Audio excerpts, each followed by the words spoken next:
What is going on, guys? Welcome back to the channel. So in today's video, what is going on, guys? Welcome back to the channel. So today I did want to talk about the festival playlist and why I think the entire design of this is honestly pretty dang awesome, or even in a lot of ways I do feel like this is really great. Now again, this is going to be from someone who's going to be a new Forza player, so this is pretty much going to be my first time playing a festival playlist. I mean, if we're going to look at something like the history of them, guys, this is legit 46.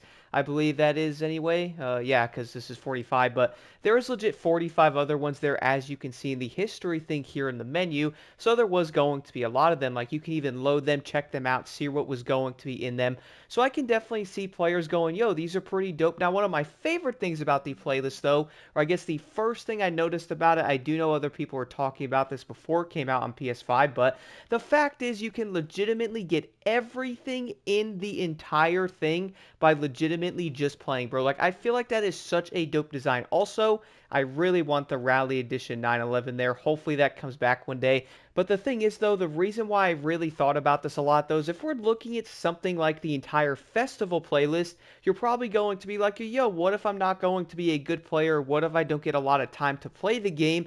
Can I still get on there and get some of the unlocks, or at least go after some of the items that are here, like the wheel spins, or some of the vehicles you can get by legitimately just doing the event? And the answer to that, man, is legit going to be yes. I feel like that is such a great idea and a great way to do this. I do know back in Motorfest with the summits and all that, that they're not going to have a ton of rewards in them. And the other thing is, if you're not going to be that great of a player, now I do know people are probably going to pop in and go, well, if you got a skill issue, then just say that. But that's the thing, though, like, not everybody's going to be on the game to be a pro. Some people are trying to have fun, or, go after items. Maybe they can't play a long time. They want to get on a few hours a night or something, or a day, enjoy the game, go through some of the stuff, and have a chance at the rewards. Well, you will legitimately be able to do that. And being a first-time Forza Horizon player, when I legitimately first saw the festival playlist, I immediately got excited because I'm like, okay, well, as long as I get on here, I do have to level up still and go through part of the game because I don't have all the stuff unlocked yet. I finally got the other event unlocked, which is going to be the trial, which I really do enjoy that game mode.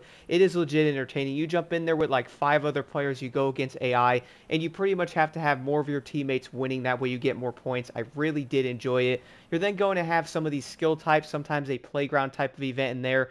You're also then going to have like a photo challenge, the monthly challenge there. Then you're also going to have the optional ones, which are going to be part of the DLC. Currently, I am going to be working on the Rally Adventure, and then I'll do the Hot Wheels after that. I am planning to make videos on both of the DLCs once I play through them, but so far, the Rally Adventure is honestly incredible. Moving over to the Winter one, though, you guys are probably going to notice that, okay, well, I can get the F8 there. All you legitimately need is 20 points.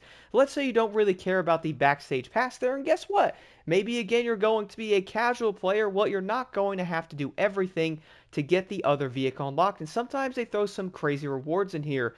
Get yourself some super wheel spins, you get yourself the Velociraptor. Could be a great way to get some free cars and not buy them, and you even might see rare cars show up like the Forza Edition CLK GTR, which I believe the only way to get it is going to be a wheel spin, or you can get it in the auction house. So you can easily get some dope stuff in here. But the reason I really do like this, and I would probably guess that some people might come through and go, well, you know what, Block, this is kind of dumb, bro. Like, it is going to be the festival playlist. The entire FOMO thing, which, don't get me wrong, is definitely annoying. But the biggest thing, though, is at least it gives every single person a chance to get these set items, which is something I really do like about it. Like, you're going to have a week to do it. You're not going to be up against maybe like 10,000 other people or something like that in Motorfest, and a lot of the rewards are going to be legitimately terrible, and there's also not many of them. This has been a complaint legit from everybody I've been noticing talking about it. Other YouTubers have mentioned it. It really has been popping up so much. People are like, yo, we need better rewards in the summits, right? Getting on Forza Horizon, it kind of showed me how bad the summits are and what you get from them.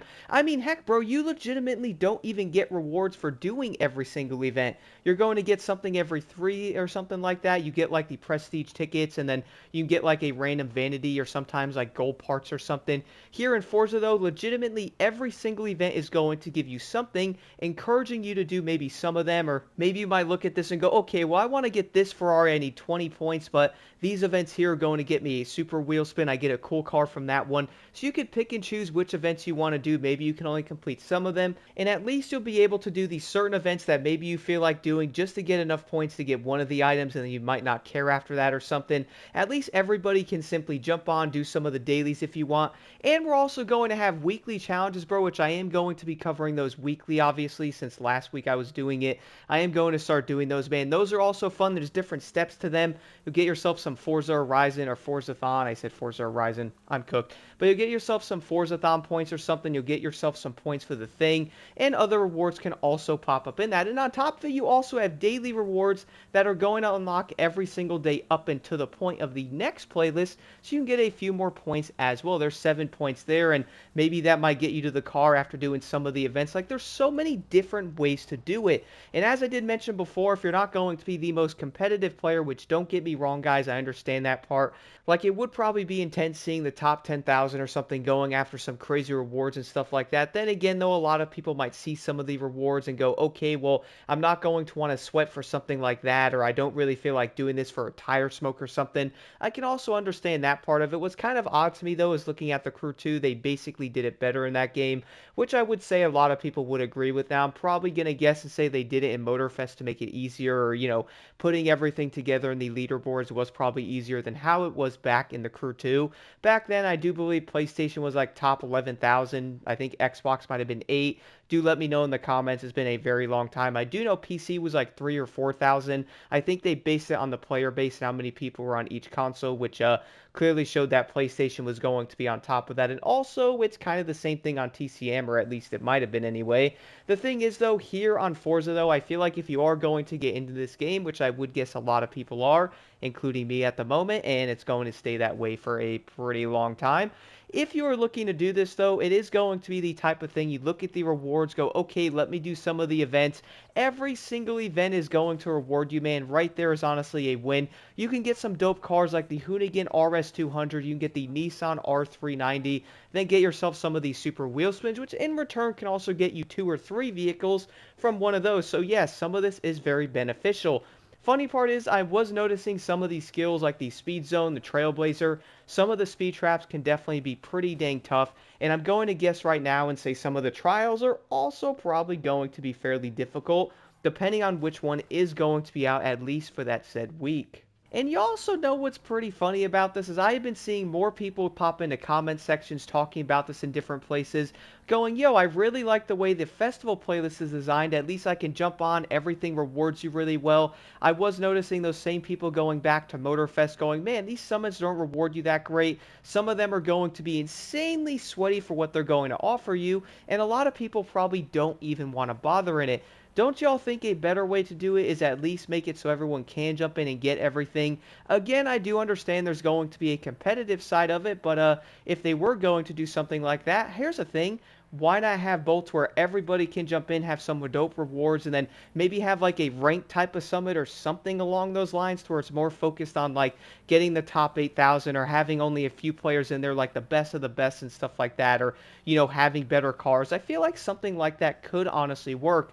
But for me being a first-time Forza Horizon player, guys, I absolutely love the festival playlist. So far, it really is a lot of fun. There's a lot of things to do in it. Plenty of events. There's daily challenges, weekly challenges, lots of rewards. And that's the other thing for me, though. I do feel like in a lot of ways it is going to give me a bigger incentive to jump on and do the entire festival playlist because there's so many different items you can get by simply participating in it. You get free vehicles, which the funny part is you can also make money and that is still going to benefit you. If you do get a free car, guys, maybe you get like a Ford or something like that, that car is going to be free. So if you go on the auction house and sell it for 50 or 100K, someone buys it, guess what? That is still going to be a profit and also a win from something you simply got for free by just participating in it. So yeah, I feel like that's a great way to do it.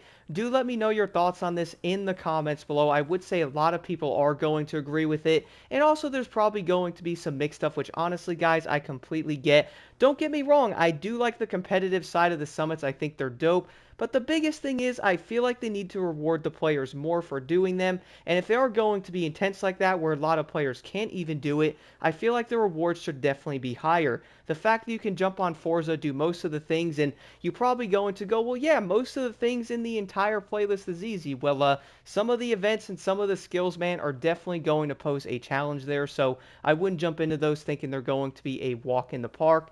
For example, some of the skills, as I did mention earlier, they can be pretty tough, bro. So it's still going to be a challenge, and you're also going to get rewarded. So either way, I feel like that is going to be a win there. Do, again, let me know your thoughts on this in the comments below. But so far, being a first-time Forza player here on the Forza Horizon 5 release on PS5, well, I am loving the overall festival playlist and the design of it.